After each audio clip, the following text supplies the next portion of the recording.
Today on What It's Like, this car belongs to a viewer of this channel. If you're watching, thank you so much for letting us feature your cool, amazing, rare 1956 Plymouth Savoy on this channel. But before we get started, I have to back up a little bit. So this is a Plymouth Savoy, but it's got Plymouth Belvedere badging all over it.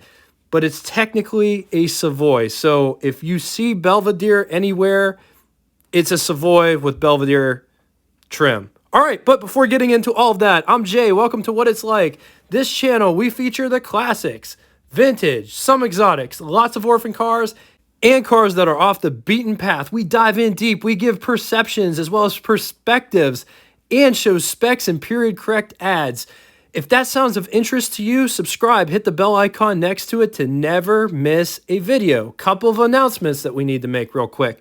September 21st will mark the 1-year anniversary of this channel, and to celebrate, I am going to do a reflection video. If you guys have any comments, questions, concerns, it will be a reflection episode, and we'll also talk about the future of this channel. Not going anywhere, don't get concerned. It's just I have some big plans next year, and I want to share them. The other announcement is we have a Facebook group that correlates with this YouTube channel. No obligation to join, just simply saying that it's a thing. And if you want to go check it out, the link will be in the description. Let's talk 1956 Plymouth. Plymouth offered 4 car lines in 1956. Plaza was in the basement, Savoy was in the center, and Belvedere was at the top until the middle of the year when the Belvedere was dethroned by the Fury. Plymouth also offered 4 wagon lines.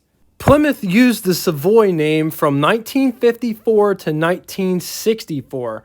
From 1954 to 1961, it was used on the full-sized cars. 62, 64 was mid-sized cars. Savoy was offered in 5 generations. 1956 is considered second generation, which had a production run from 1955 to 1956. The Plymouth Savoy could be had in 3 body styles: 4-door sedan, 2-door hardtop, 2-door sedan, which is the car that we have featured today.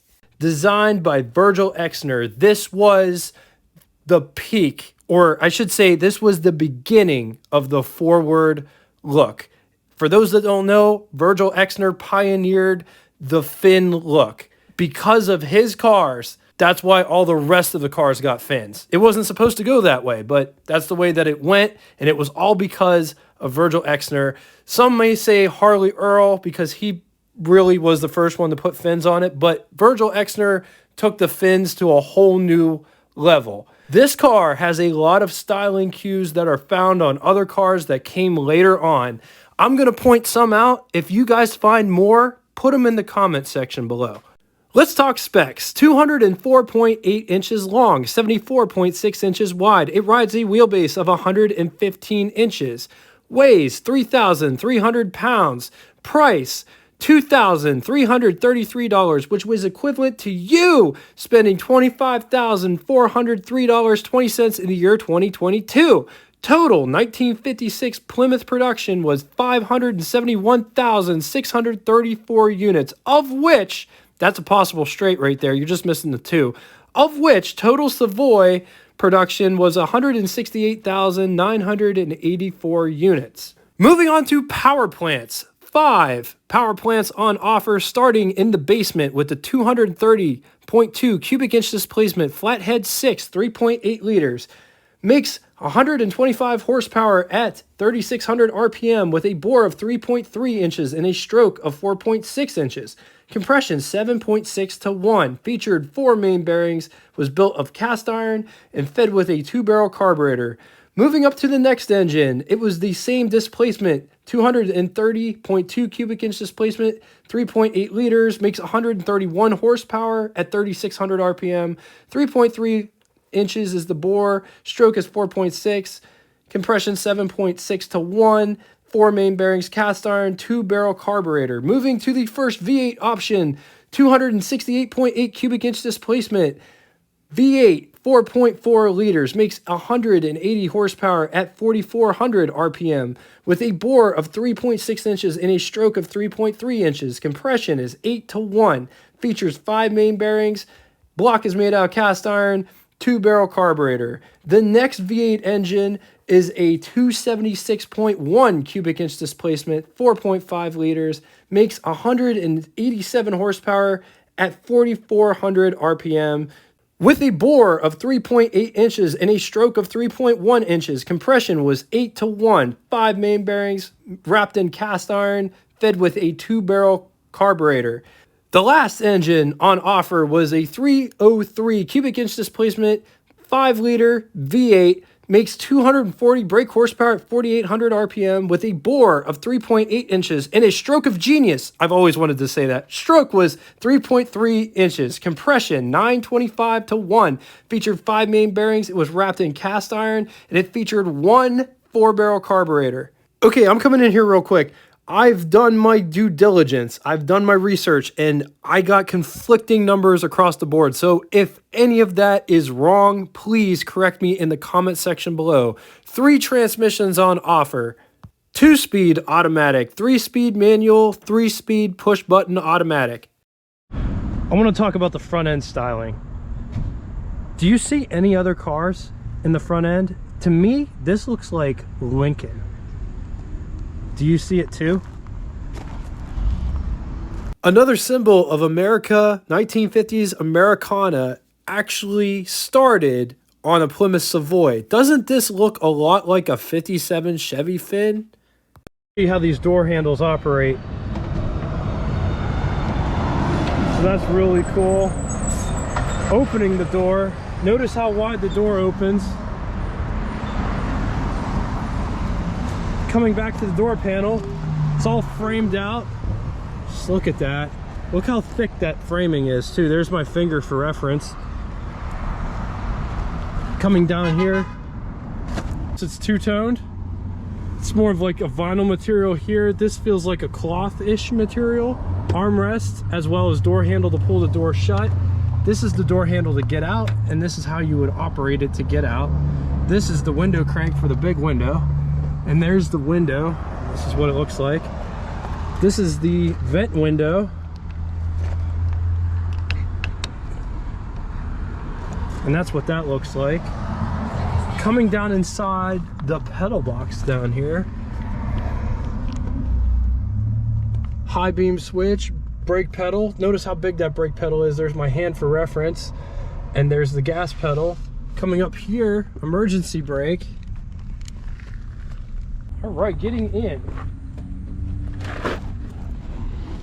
All right, I'm inside. Lots of headroom. There's so much headroom that I could wear a top hat and drive this car. Here's what over the hood impression looks like. Here's what first person looks like. There is lots of room underneath this steering wheel. Up above here, we got sun visors, and this is what they look like. Very basic sun visors. There's no mirrors. Another sun visor over there. It got an aftermarket radio system in here. So like we couldn't do the glove box test. Well, there's our camera.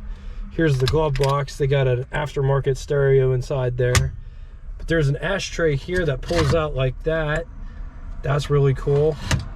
This is where the radio would go, but this one doesn't have a radio. And that's the plate that they would put over top of it if you cheaped out and got radio delete or didn't opt for the radio. This one's got cowl air conditioning, which is operated by this switch here. But it operates differently than they generally do. Generally, you push it down for that to open. This one, you move it to the side. So notice, move it to the side and that pops up. That's super cool. On to the button switches and knobs, starting all the way to the left. These are the push button transmission selections. At the top, neutral, drive, low, reverse. This switch is for the headlights. Right next to it is the speedometer with odometer inside of it. Notice 120 mile per hour. Moving to the right, gasoline gauge. Right below it is for the wipers. Notice the two idiot lights separating the two gauges. The one at the top is for the amp. The one at the bottom is for oil. Temperature gauge for water temperature. Ignition switch. Moving all the way to the other side of the dashboard, directly in front of the passenger, starting at the bottom, is a lighter. Moving to the top, heater and temperature controls. And then just to the right of that is the speaker housing.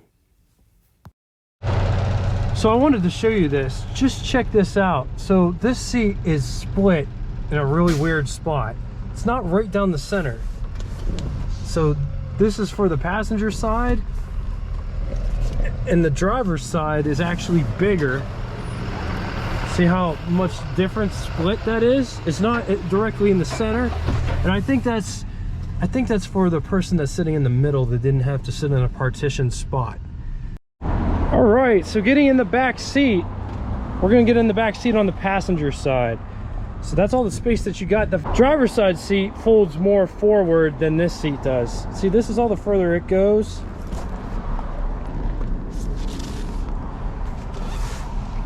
Look at how much difference that is. All right, getting inside. All right, sitting in the back of the Savoy. Lots of headroom back here. You could wear a top hat back here as well. Look at the seat profile. It is a little bit reclined. It is really comfortable back here. There is a lot of knee room in between my knees and the back seats. That seems to be the theme of all the Chrysler cars. So we recently did a comparison video about the 55 Chevy and the 55 Ford and which one had more space. The Ford has more space than the Chevy, but this car has more, like almost 3 times the amount of space back here as in the Ford. So that's incredible. Chryslers just have more room in the back seat for reasons I can't explain.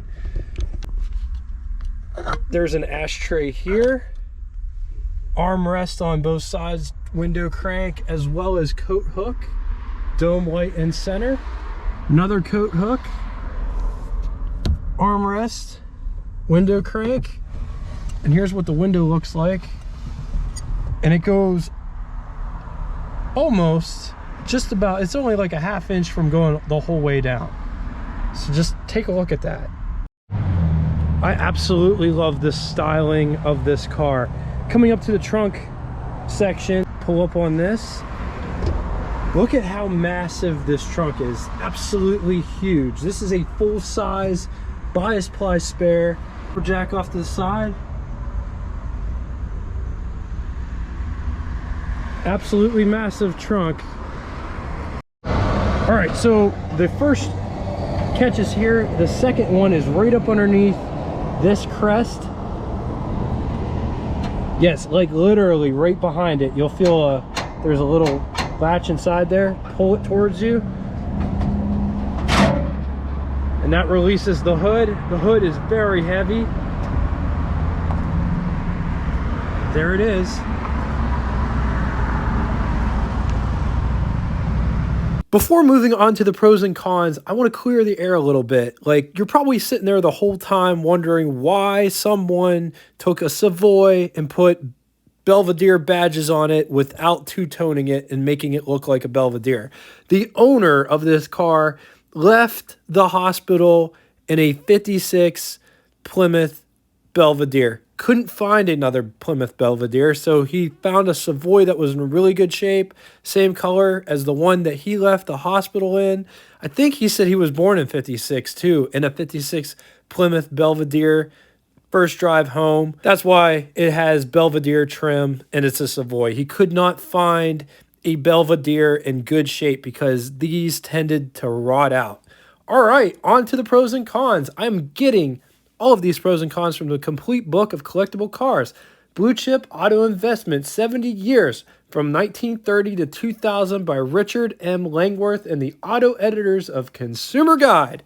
On the positive side, sharp looks, fine V8 performance, an attractive buy, just as good as contemporary Chevys. I honestly believe that this car is better than the Chevy. I've been in the Chevy, I've driven the Chevy. I didn't drive this one, but there's way more room in this one. Anyway, on to the cons. Limited appreciation potential, lacks broad collector following, slightly weird symmetrical dash layout. All right, now it's time for Name That Tune. First person to give me the correct name of the band as well as song title correctly will have their comment pinned to the top of the comment section.